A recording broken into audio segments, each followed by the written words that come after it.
Good afternoon, ladies and gentlemen, and welcome to the second part of our interview with Gilson Lavis here at Kew Gardens, Cue the Music. Gilson, Yes. do you ever get this thing when you're playing away and you suddenly think, hang on, you start panicking, you start thinking about it too much? I used to. Yeah. I used to. It was, of course, I'm sure every drummer has their own demons. Thankfully, one of the joys of, and there are many, of being around this long and having the journey that I've had, is that I really don't take things too seriously anymore. Yeah. It's only music. Yeah. Yeah. You know, things have happened, you know, really toe-curling things have happened. Another example, this is going back to my drinking days, but this is the sort of thing that happened. I remember walking on stage at the Palladium. I was playing drums for the Springfields at the time, and I was really pissed. And I would take on with me, I would take a pint glass empty to vomit into in case I was cut short on stage. Right. That's how, you know, and we're talking the Palladium, you know, which is people in... Suited and booted. Yes, suited and booted. And when I staggered off, I remember passing out by the dressing rooms there, and letters were written to the management saying that your drummer is a very uncomfortable person to be around, and if he doesn't pull his socks up, we're going to sack you and the Springfields. Right. At the time, it was an earth-shattering experience. Yeah. I'm still here. Yeah, still playing. I'm still here, doing it. you know, and at the time, oh God almighty, I've ruined my career. You know. I mean, were you able to play pissed? I mean, well, don't ask me, ask the audience, you know, I don't know. I thought I could, but of course it's a progressive illness. So by the end, it was really hard work. You know, it's a balancing act. Yeah, I had to be drunk enough to get on stage, but not so drunk that I couldn't play. So it was this horrible balancing act, and that balancing act got more and more precarious the further along the road of alcoholism I became, you know. Another drunken story, but this is one concerning Louis Bellson, bless him.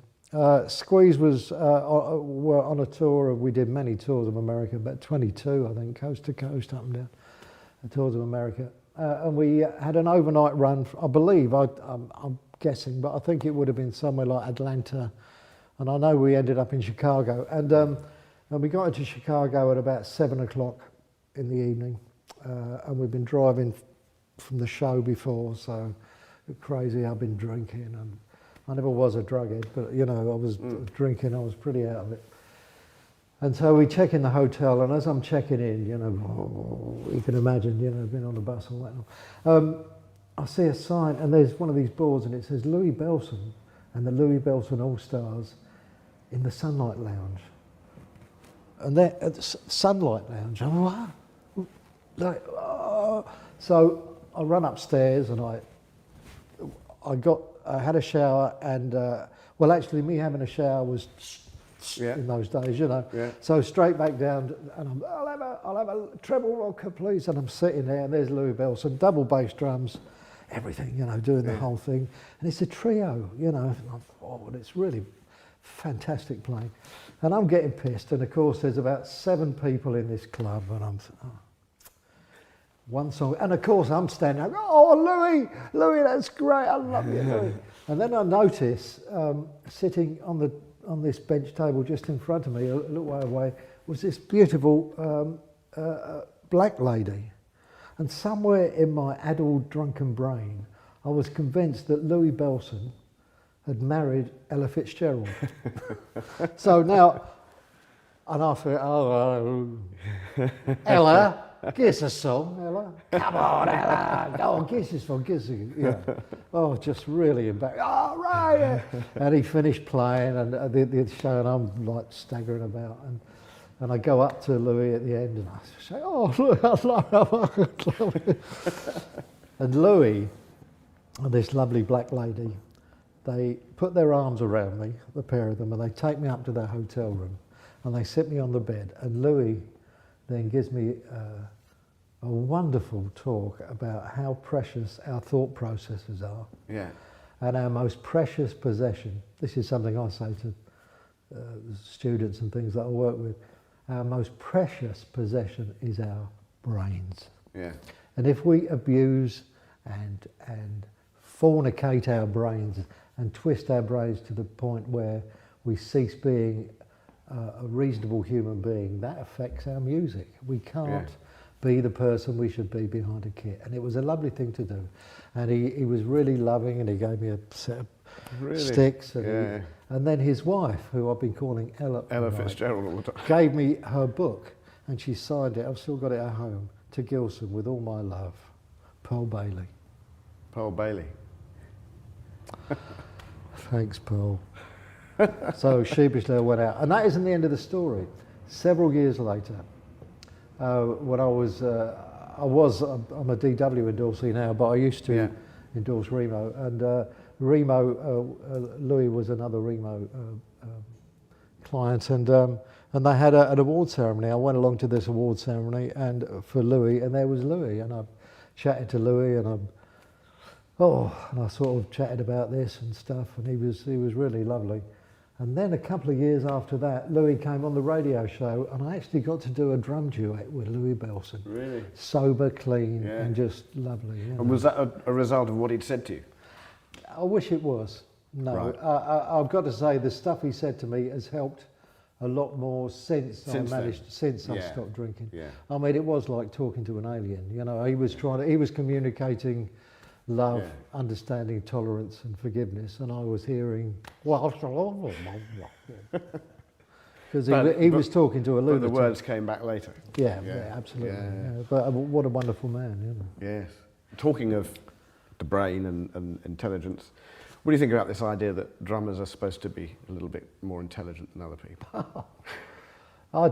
Is it nonsense? Well, of course it is. I mean, we're all individuals. I mean, I'm sure there are some incredibly intelligent drummers and some incredibly thick drummers too. It's sort of irrelevant, really. I used to, I went through a period of, once again in my formative years before I hopefully turned into somebody that I could be a bit more proud of, thinking that being intelligent was something that was worth striving for. It was something to be admired. But I've discovered in my later years, and I do quite a lot of work in around fellowships and helping recovery people, that actually being intelligent can often be a stumbling block to being a decent human being. It doesn't actually. Yeah, I mean, they don't go hand in hand at all. I suppose drumming in a way helps in a therapeutic sense, doesn't it? So that it gets a lot of our angst out of ourselves, etc. So in a way, perhaps it leaves room for us to be slightly more balanced, even. It could be, rather than mad. Yeah. I mean, I don't think I'm actually. It's many years since I've actually played a drum kit in anger. I don't. In fact, remembering back, I used to be in those early days of Squeeze. I was a very physically, full-on type drummer, but it's not something that comes into my playing now. It's now it's about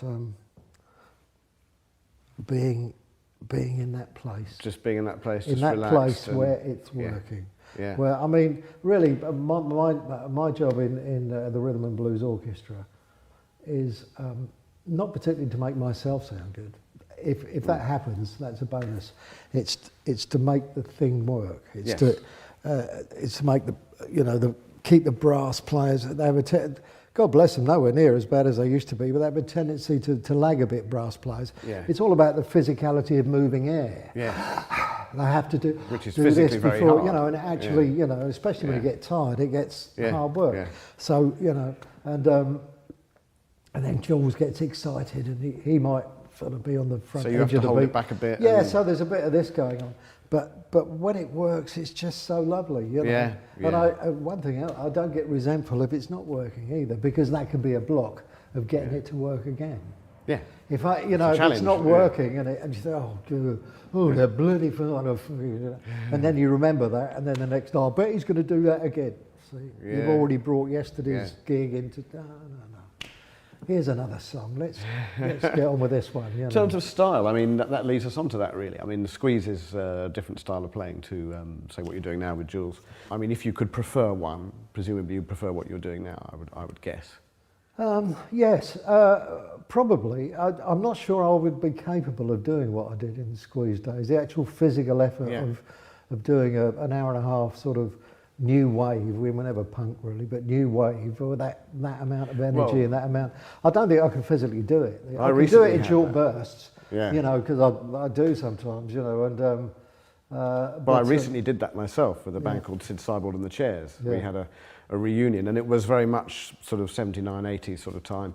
The stuff we did was very fast, and I had problems when we first started rehearsing it because I haven't played that fast since then, really, you know. So, but we managed to do it. But you do. That's what drummers do. We manage. I think there's a certain kind of technique that you develop over decades, isn't there, which enables you to sort of sound like you're playing fast when in fact you're not. Yeah, of course. Yeah, there is. There are quite a few little tricks, you know. Would you say there's anything in this fraternity thing about drummers? Yes, there is, but it is still. We don't see each other a lot. I was going to say, is it because they don't meet as often? Because because there's usually only one of them. That's right. But I'm in contact with a lot of drummers that I've known over the years. Well, you worked with Charlie, didn't you? Yeah, Charlie Watts? absolutely. Yeah, did you play in his tentet, or was that? No, I never did. Although I did do a drum battle with Charlie. Oh, really? Yes. It's actually on YouTube. It Really? was Charlie Watts, Steve White, and myself doing a drum battle. Yeah. Yes. I think I lost, but that's all right. I'd love to see that.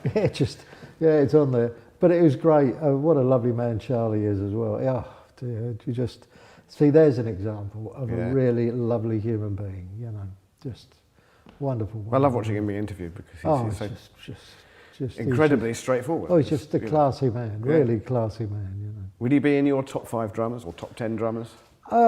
I don't know. I haven't really got a top 5, but he certainly would be. Do you know? I don't know how he does it. Yeah, That's the thing with a lot of Charlie. people say that. I really don't know. I look at Charlie and I when he's playing, and I've said this to him. I say, Charlie, when you play, you look as though you can't play. But what I hear is just outrageously sexy, and how the fuck do you do that? Well, I just juke, like that, and I do it, and I think, I don't know how he does it. So he would be, and he's I always still played don't know. off the height. He's always done that, hasn't he? 3, 2, and then he does that on the cymbals, like he prods them, you know. Yeah. It's just Charlie. Totally unique. I don't think anybody else could do it like that. Just incredible. But you listen to the Stones records, my God, what a drum track that is. You know, just, you know, so many of them start with Charlie. Just because they, I mean, even just the beginning of Start Me Up, there's a mistake they kept, isn't it? Because he hit and whacked the snare on the on beat, but it just sounded so great that they just kept it as a statement. I don't know. Wasn't it, you know? Just unbelievable. And Ringo? Yeah, Ringo. Nobody. I think Ringo was absolutely a godsend for the Beatles. He was just the best drummer in the world for the Beatles.